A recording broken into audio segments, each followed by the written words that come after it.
ವೀಕ್ಷಕರೇ ನಮಸ್ಕಾರ. ಇವತ್ತಿನ ಕೃಷಿ ವಾರ್ತೆಗೆ ಸ್ವಾಗತ. ನಾನು ಗಣೇಶ್ ಭಟ್. ಮೊದಲಿಗೆ ಮುಖ್ಯಾಂಶಗಳು. ತುಮಕೂರು ಮತ್ತು ಹೊಸಕೋಟೆಯಲ್ಲಿ ಕೃಷಿ ಜಾಗೃತಿ ಕಾರ್ಯಕ್ರಮವನ್ನು ನಡೆಸಿದ ಪಂಜಾಬ್ ನ್ಯಾಷನಲ್ ಬ್ಯಾಂಕ್.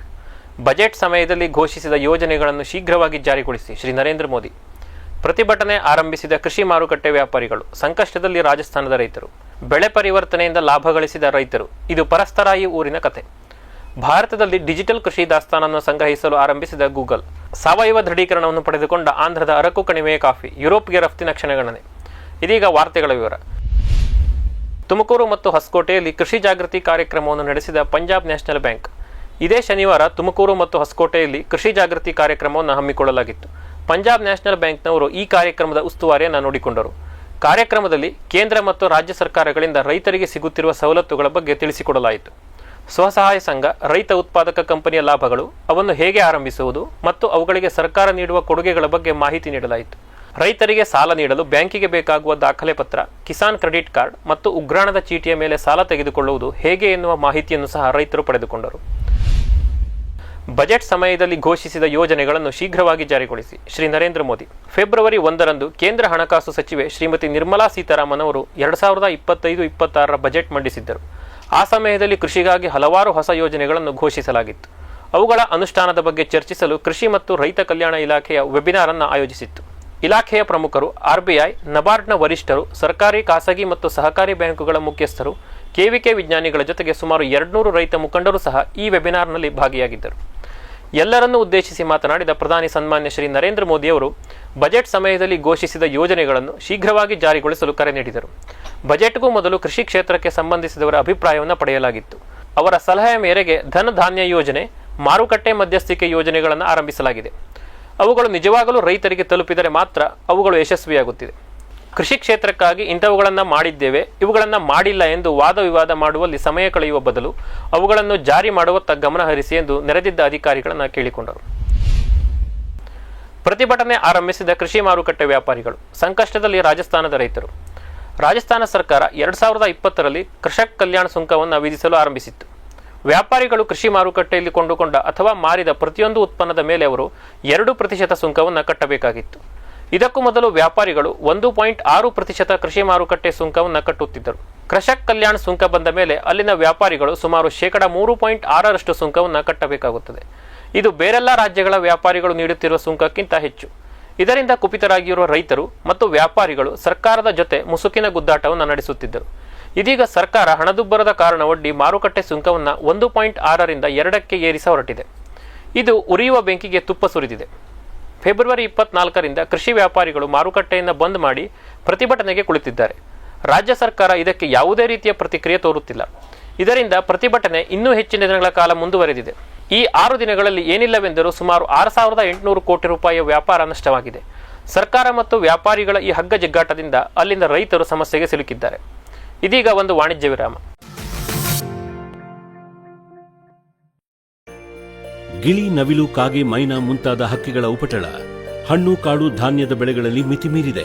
ತಮಟೆ, ಪಟಾಕಿ, ಕೂಗು, ರಿಬ್ಬನ್ ಇದೀಗ ಕೆಲಸ ಮಾಡುತ್ತಿಲ್ಲ.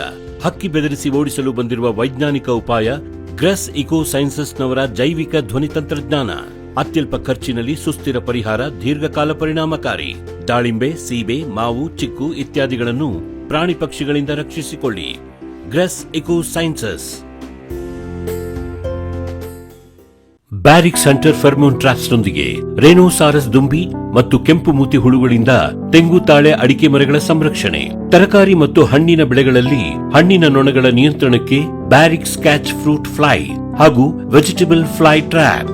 ರಸ ಹೀರುವ ಕೀಟಗಳನ್ನು ಹಿಡಿಯಲು ಬಣ್ಣದ ಕ್ರೋಮ್ಯಾಟಿಕ್ ಸ್ಟಿಕ್ಕಿ ಟ್ರ್ಯಾಪ್ಸ್. ಪೇಟೆಂಟ್ ಹೊಂದಿದ ತಂತ್ರಜ್ಞಾನ, ದೀರ್ಘಕಾಲದವರೆಗೂ ಬಾಳಿಕೆ. ಕೀಟನಾಶಕಗಳಿಗೆ ಪರ್ಯಾಯ, ಪರಿಸರಕ್ಕೆ ಪೂರಕ. ಸುಸ್ಥಿರ ಸಾವಯವ ಕೃಷಿಗಾಗಿ ಬ್ಯಾರಿಕ್ಸ್. ಮಂಗ, ಹಂದಿ, ಕಾಡೆಮ್ಮೆ, ಜಿಂಕೆ, ಆನೆ ಮುಂತಾದ ವನ್ಯ ಪ್ರಾಣಿಗಳ ಕಾಟದಿಂದ ಬೇಸತ್ತಿದ್ದೀರಾ? ಚಿಂತಿಸಬೇಡಿ.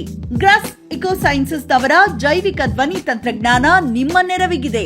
ಕಾಫಿ, ಕೋಕೋ, ತೆಂಗು, ಅಡಿಕೆ, ದಾಳಿಂಬೆ, ಬಾಳೆ, ಹೂ, ಹಣ್ಣು, ತರಕಾರಿ, ಭತ್ತ, ಕಬ್ಬು ಬೆಳೆ ಸಂರಕ್ಷಿಸಿ.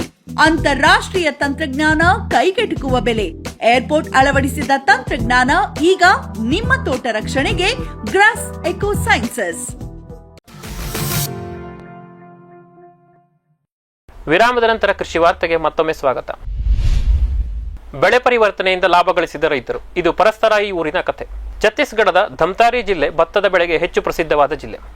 ಅತಿಯಾದ ನೀರಿನ ಬಳಕೆಯಿಂದ ಅಂತರ್ಜಲ ಕುಸಿದು ನೀರೇ ಇಲ್ಲದ ಪರಿಸ್ಥಿತಿಯಲ್ಲಿದ್ದ ರೈತರು ಇದೀಗ ಕಡಿಮೆ ನೀರು ಬೇಡುವ ಬೆಳೆ ಹಾಕಿ ಅಧಿಕ ಲಾಭ ಪಡೆದು ರಾಜ್ಯಕ್ಕೆ ಮಾದರಿಯಾಗುತ್ತಿದ್ದಾರೆ. ಇದೆಲ್ಲವೂ ಸಹ ಆರಂಭವಾಗಿದ್ದು ಪರಸ್ತರಾಯಿ ಊರಿನಲ್ಲಿ. ಅಲ್ಲಿ ಸಾಮಾನ್ಯವಾಗಿ ರೈತರು ಮಳೆಯಾಶ್ರಿತದಲ್ಲಿ ಮುಂಗಾರಿನಲ್ಲಿ ಭತ್ತ ಬೆಳೆಯುತ್ತಾರೆ. ಆದರೆ ಹಿಂಗಾರು ಬೆಳೆಯಾಗಿ ಭತ್ತ ಬೆಳೆಯಲು ಅವರು ಕೊಳವೆ ಬಾವಿಗಳನ್ನು ಅವಲಂಬಿಸಬೇಕಾಗುತ್ತಿತ್ತು. ಭತ್ತ ಅಧಿಕ ನೀರು ಬೇಡುವ ಬೆಳೆ. ಇದರಿಂದ ಈ ಊರಿನಲ್ಲಿ ಅಂತರ್ಜಲ ಬಸಿದು ಕೊಳವೆ ಬಾವಿಗಳು ಬತ್ತಿ ರೈತರಿಗೆ ತೊಂದರೆಯಾಗತೊಡಗಿತು. ಆ ಸಮಯದಲ್ಲಿ ರೈತರ ಸಹಾಯಕ್ಕೆ ಧಾವಿಸಿದ ಜಿಲ್ಲಾಡಳಿತ ಕಡಿಮೆ ನೀರು ಬೇಡುವ ಎಣ್ಣೆಕಾಳು ಬೆಳೆಗಳನ್ನು, ಬೇಳೆಕಾಳು ಬೆಳೆಗಳನ್ನು ರೈತರಿಗೆ ಪರಿಚಯಿಸತೊಡಗಿತು. ಊರಿನಲ್ಲಿ ಹಲವಾರು ಸಮಾವೇಶಗಳನ್ನು ನಡೆಸಿ ಮಾದರಿ ತಾಕುಗಳನ್ನು ನಿರ್ಮಿಸಿ ಬೇಸಾಯ ಕ್ರಮಗಳನ್ನು, ಉತ್ತಮ ಇಳುವರಿ ಕೊಡುವ ತಳಿಯ ಬೀಜಗಳನ್ನು ರೈತರಿಗೆ ನೀಡಿದೆ. ಇದೆಲ್ಲದರ ಪರಿಣಾಮವಾಗಿ ಪರಸ್ತರಾಯಿ ಊರಿನಲ್ಲಿ ರೈತರು ಕಡಿಮೆ ನೀರು ಬಳಸಿ ಉತ್ತಮ ಲಾಭ ಗಳಿಸತೊಡಗಿದ್ದಾರೆ. ಈ ಊರಿನ ಯಶಸ್ಸನ್ನೇ ಮಾದರಿಯಾಗಿಟ್ಟುಕೊಂಡು ಜಿಲ್ಲಾಡಳಿತ ಪೂರ್ತಿ ಧಮ್ತಾರಿಯಲ್ಲಿ ಬೆಳೆ ಪರಿವರ್ತನೆ ಮಾಡಿ ಕಡಿಮೆ ನೀರು ಬಳಸಿ ಹೆಚ್ಚಿನ ಲಾಭ ಗಳಿಸಲು ರೈತರಿಗೆ ಪ್ರೇರೇಪಿಸಲು ಆರಂಭಿಸಿತು. ಈ ಪ್ರಯತ್ನದಿಂದ 2025ರ ಜನವರಿಯಲ್ಲಿ 15,000 ಎಕರೆ ಪ್ರದೇಶದಲ್ಲಿ ಭತ್ತದ ಬದಲು ಬೇರೆ ಬೆಳೆಗಳನ್ನು ಹಾಕಿದ್ದಾರೆ. ಬೆಳೆ ಪರಿವರ್ತನೆಯಿಂದ ಕಳೆದ ಒಂದು ವರ್ಷದಲ್ಲಿ ರೈತರು ಬರೋಬ್ಬರಿ 2,641 ಕೋಟಿ ರೂಪಾಯಿಯ ಲಾಭ ಗಳಿಸಿದ್ದಾರೆ ಎಂದು ಜಿಲ್ಲಾಡಳಿತ ವರದಿ ಮಾಡಿದೆ. ಆರ್ಥಿಕ ಲಾಭ ಒಂದೇ ಅಲ್ಲದೆ ಜಿಲ್ಲೆಯಲ್ಲಿ ಅಂತರ್ಜಲ ಮಟ್ಟ ಸಹ ಸಾಕಷ್ಟು ಸುಧಾರಿಸಿದೆ. ಪರಿಸ್ಥಿತಿಗೆ ಅನುಗುಣವಾಗಿ ಬೆಳೆ ಪರಿವರ್ತನೆ ಮಾಡಿಕೊಂಡರೆ ಬದಲಾದರೆ ಲಾಭ ಸಾಧ್ಯ ಎಂದು ಛತ್ತೀಸ್ಗಢದ ರೈತರು ತೋರಿಸಿಕೊಟ್ಟಿದ್ದಾರೆ. ಭಾರತದಲ್ಲಿ ಡಿಜಿಟಲ್ ಕೃಷಿ ದಾಸ್ತಾನನ್ನು ಸಂಗ್ರಹಿಸಲು ಆರಂಭಿಸಿದ ಗೂಗಲ್. ಭಾರತದ ಆಧಾರ್ ಐಡಿಯಿಂದ ಪ್ರೇರೇಪಿತವಾಗಿ ಗೂಗಲ್ ಡಿಜಿಟಲ್ ಕೃಷಿ ದಾಸ್ತಾನನ್ನು ಸಂಗ್ರಹಿಸಲು ಆರಂಭಿಸಿದೆ. ಸ್ಯಾಟಲೈಟ್ ಇಮೇಜಿಂಗ್ ಮುಖೇನ ಗೂಗಲ್ ಪ್ರತಿಯೊಂದು ಹೊಲದ ಗಡಿಯನ್ನು ಗುರುತಿಸಿದೆ. ಇದರ ಸಹಾಯದಿಂದ ಹೊಲದ ಮ್ಯಾಪ್ ಅನ್ನು ಸ್ಥಾಪಿಸಲಾಗಿದೆ. ಪ್ರತಿಯೊಂದು ರೈತರ ಪ್ರತಿ ಹೊಲಕ್ಕೆ ಪ್ರತ್ಯೇಕವಾದ ಕೋಡನ್ನು ನೀಡಲಾಗಿದೆ. ಆ ಸಂಖ್ಯೆಯನ್ನು ದಾಖಲಿಸಿ ಒಬ್ಬ ರೈತ ಆ ಹೊಲದಲ್ಲಿ ಯಾವ ಬೆಳೆಯನ್ನು ಬೆಳೆಯುತ್ತಿದ್ದಾನೆ, ಅವನ ವಿವರ, ಫಸಲ್ ಬಿಮಾ ಮಾಡಿಸಿದ್ದಾನೆಯೇ, ಸರ್ಕಾರದ ಸಬ್ಸಿಡಿಯನ್ನು ತೆಗೆದುಕೊಂಡಿದ್ದಾನೆಯೇ ಎನ್ನುವ ಎಲ್ಲಾ ಮಾಹಿತಿಯನ್ನು ಪಡೆಯಬಹುದು. ಈ ರೀತಿ ದೇಶದ ಪ್ರತಿ ರೈತನ ಮಾಹಿತಿಯನ್ನು ಸಂಗ್ರಹಿಸಿ ಅದನ್ನು ಸ್ಟಾಕ್ ಮಾಡುವ ಯೋಜನೆ ಗೂಗಲ್ನದ್ದು. ಈಗಾಗಲೇ ಗೂಗಲ್ ತನ್ನ ಯೋಜನೆಯ ಮೊದಲ ಹಂತವನ್ನು ಪೂರ್ತಿಗೊಳಿಸಿದೆ. ಸ್ಯಾಟಲೈಟ್ ಮೂಲಕ ದೇಶದ ರೈತರ ಜಮೀನಿನ ಗಡಿಯನ್ನು ಗುರುತಿಸಲಾಗಿದೆ. ಪ್ರಾಥಮಿಕ ಹಂತದಲ್ಲಿ ರೈತನು ತನ್ನ ಜಮೀನಿನಲ್ಲಿ ಬೆಳೆದಿರುವ ಬೆಳೆಯ ಮಾಹಿತಿಯನ್ನು ಪಡೆಯಬಹುದು ಎಂದು ಗೂಗಲ್ ತಿಳಿಸಿದೆ. ಸಾವಯವ ದೃಢೀಕರಣವನ್ನು ಪಡೆದುಕೊಂಡ ಆಂಧ್ರದ ಅರಕು ಕಣಿವೆಯ ಕಾಫಿ ಯುರೋಪ್ಗೆ ರಫ್ತಿಗೆ ಕ್ಷಣಗಣನೆ. ಆಂಧ್ರದ ಅರಕು ಕಣಿವೆಯಲ್ಲಿ ಸುಮಾರು 2,600 ಬುಡಕಟ್ಟು ಜನಾಂಗದವರು 5,687 ಎಕರೆಯಲ್ಲಿ ಕಾಫಿಯನ್ನು ಬೆಳೆಯುತ್ತಿದ್ದಾರೆ. 2019ರಲ್ಲಿ ಮೊಟ್ಟ ಮೊದಲ ಬಾರಿಗೆ ಕಣಿವೆಯಲ್ಲಿ ಕಾಫಿಯನ್ನು ಪರಿಚಯಿಸಲಾಯಿತು. ಸಾವಯವ ಪದ್ಧತಿಯಲ್ಲಿ ಅರೇಬಿಕಾ ಮತ್ತು ರೋಬುಸ್ಟಾ ಎರಡೂ ಕಾಫಿಯನ್ನು ಬೆಳೆಯುತ್ತಾರೆ. ಅಲ್ಲಿನ ಕಾಫಿಯ ಉತ್ತಮ ಗುಣಮಟ್ಟವನ್ನು ನೋಡಿ ಟಾಟಾ ಕನ್ಸ್ಯೂಮರ್ಸ್ ಪ್ರಾಡಕ್ಟ್ನವರು ನೇರವಾಗಿ ರೈತರಿಂದ ಕಾಫಿ ಬೀಜವನ್ನು ಖರೀದಿಸುತ್ತಿದ್ದಾರೆ. ಅಲ್ಲಿನ ರೈತರು ಗಿರಿಜನ್ ಕೋ ಆಪರೇಟಿವ್ ಕಾರ್ಪೊರೇಷನ್ ಎನ್ನುವ ಸಹಕಾರ ಸಂಘವನ್ನು ಸಹ ಆರಂಭಿಸಿದ್ದಾರೆ. ಇದೀಗ ಗಿರಿಜನ್ ಕೋ ಆಪರೇಟಿವ್ ಕಾರ್ಪೊರೇಷನ್ ಎಲ್ಲ 2,600 ರೈತರಿಗೂ ಸಹ ಸಾವಯವ ದೃಢೀಕರಣ ಪತ್ರವನ್ನು ಮಾಡಿಸಿಕೊಟ್ಟಿದೆ. ಇದರಿಂದ ಅರಕು ಕಣಿವೆಯ ಕಾಫಿಗೆ ಹೆಚ್ಚಿನ ದರ ಸಿಗತೊಡಗಿದೆ. ಇಟಲಿ ಮತ್ತು ಜರ್ಮನಿಯ ವ್ಯಾಪಾರಿಗಳು ಸಹ ಇಲ್ಲಿನ ಕಾಫಿ ಬೀಜವನ್ನು ಖರೀದಿಸಲು ಉತ್ಸಾಹ ತೋರಿದ್ದಾರೆ. ದೇಶೀಯ ಮಾರುಕಟ್ಟೆಯಲ್ಲಿ ಸಹ ಅರಕು ಕಾಫಿಗೆ ಅದ್ಭುತ ಬೇಡಿಕೆ ಮತ್ತು ಬೆಲೆ ಬಂದಿದೆ. ಕರ್ನಾಟಕ ಸದ್ಯಕ್ಕೆ ಕಾಫಿಯ ಉತ್ಪಾದನೆಯಲ್ಲಿ ಮೊದಲನೇ ಸ್ಥಾನದಲ್ಲಿದೆ. ರಾಜ್ಯದ ಬಯಲು ಸೀಮೆಯಲ್ಲಿ ಅಡಿಕೆ ಬೆಳೆ ಕ್ಷೇತ್ರ ವರ್ಷದಿಂದ ವರ್ಷಕ್ಕೆ ಹೆಚ್ಚುತ್ತಲೇ ಸಾಗಿದೆ. ಇದು ನಮ್ಮಲ್ಲಿನ ರೈತರಿಗೆ ಅಂತರ ಬೆಳೆಯಾಗಿ ಕಾಫಿ ಬೆಳೆ ಹಾಕಲು ಹೆಚ್ಚಿನ ಅವಕಾಶ ಕಲ್ಪಿಸಿಕೊಟ್ಟಿದೆ. ಕಾಫಿಗೆ ಇರುವ ಬೇಡಿಕೆಯೂ ಸಹ ನಮ್ಮ ರೈತರಿಗೆ ಹೆಚ್ಚಿನ ಲಾಭವನ್ನು ಗಳಿಸಲು ಅವಕಾಶ ನೀಡಲಿದೆ. ಇವಿಷ್ಟು ಇವತ್ತಿನ ಕೃಷಿ ವಾರ್ತೆ. ನಿರಂತರ ಕೃಷಿ ಕಾರ್ಯಕ್ರಮಗಳಿಗಾಗಿ ವೀಕ್ಷಿಸಿ ಫಾರ್ಮ್ ಟಿವಿ. ನಮಸ್ಕಾರ.